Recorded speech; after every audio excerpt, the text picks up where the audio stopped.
প্রতি রবিবার মীনাক্ষী দেবী তার ছেলের প্রতীক্ষা করেন। তার মনে পড়ে যায় দীর্ঘ 40 বছর আগের কথা, কিভাবে তিনি তার নিজের সুখের জন্য নিজের শাশুড়ি মায়ের সাথে চরম অন্যায় করেছিলেন। তবে কি তিনি তার কৃতকর্মেরই?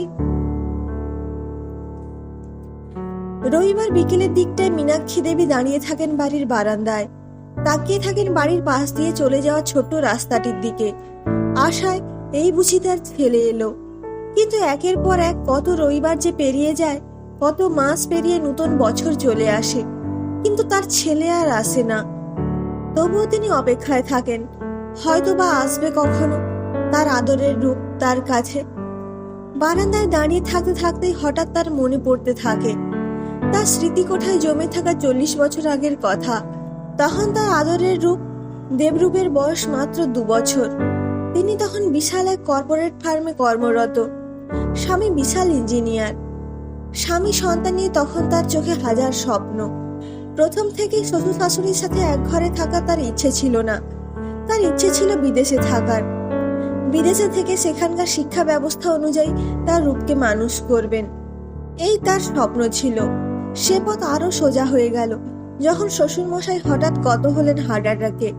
তখন তার স্বামী সুপ্রতিম কিছুতেই চায়নি তার বাবা মারা যাওয়ার সঙ্গে সঙ্গে তার মাকে একা রাখতে। কিন্তু তার মা উমা দেবী কেমন যেন একরোখা হয়ে গিয়েছিলেন। কিছুতেই তাদের পুরনো বাড়ি ছেড়ে অন্যত্র যেতে চাইতেন না। তার ইচ্ছে ছিল তার জীবনের শেষ কয়েকটি বছর তাদের পুরনো বাড়িতেই কাটানোর। ওদিকে মীনাক্ষী দেবীও এক জেদ ধরেছিলেন, বিদেশ যাবেন তিনি যেভাবেই হোক।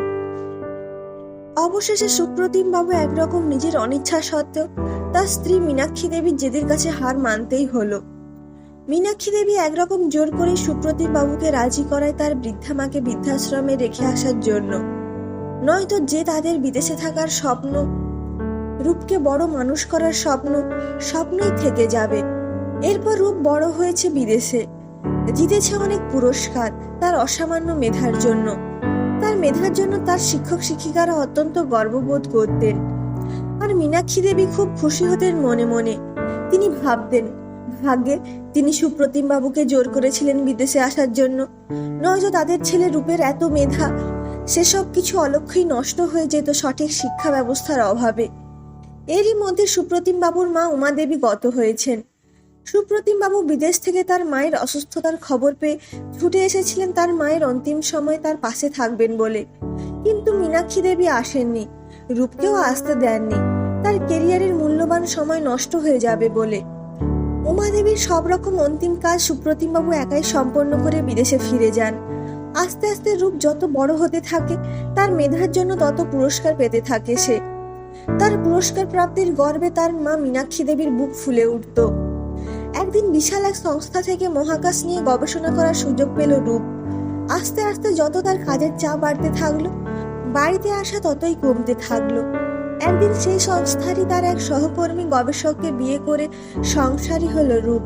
সুপ্রতিম বাবু ও মীনাক্ষী দেবী দুজনেই খুব খুশি হয়েছিলেন তাদের ছেলেকে সংসারী হতে দেখে। বিয়ের পরেও মাঝে মাঝেই রূপ তার স্ত্রী ও সন্তানকে নিয়ে ছুটির সময় চলে আসতো তার মা বাবার কাছে।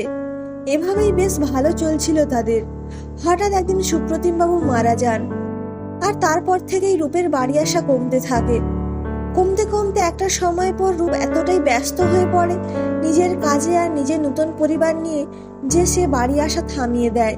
মায়ের সাথেও খুব একটা যোগাযোগ রাখে না।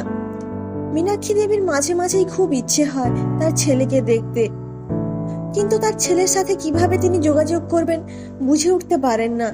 খুব কষ্ট হয় তার বুকের ভেতরে, কিন্তু ছেলের অপেক্ষা করা ছাড়া আর কোনো উপায় নেই যে তার কাছে।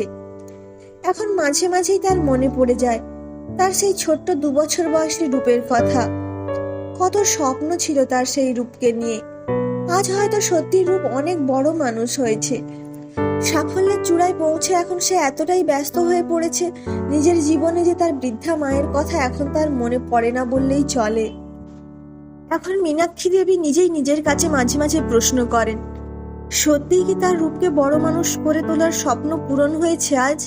না, বোধহয় তিনি বোধহয় বড় মানুষের আসল অর্থটাই ভুল বুঝেছিলেন।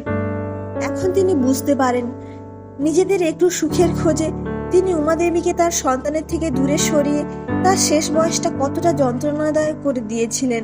মীনাক্ষী দেবী তার যে আদরের রূপকে বড় মানুষ তৈরি করার জন্য এসব করেছিলেন, সেই রূপের আজ তার মায়ের কথা মনেও পড়ে না। এটাই বোধহয় তার কর্মের সব থেকে বড় শাস্তি। এভাবেই বোধহয় তার কর্মের প্রায়শ্চিত্ত হচ্ছে জীবনের শেষ অধ্যায়ে এসে।